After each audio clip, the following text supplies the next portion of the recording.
Hey guys, it's Scarlett at Build Across, and today I want to show you how to paint this super cute little Halloween costume dog. It is going to be so cute when I'm finished, and I hope you guys enjoy this video. I will be using all Dixie Belle chalk paint. I'm going in right now with the color Putty for my hot dog bun, and then I went in with chocolate for the puppy. And then I'm going to go in with just a little bit of the color Pine Cone for my hot dog. And then once I'm done base coating, I'm going to allow everything plenty of time to dry.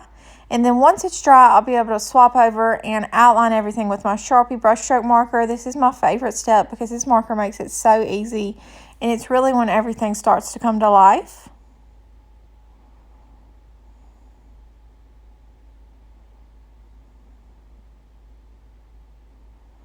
Now I'm just going in with a little bit of the color Colonel Mustard and Barn Red and doing some hot dog and ketchup on his back. And then I'm going to go in again with that same number 4 round and highlight everything with a little bit of the color Fluff.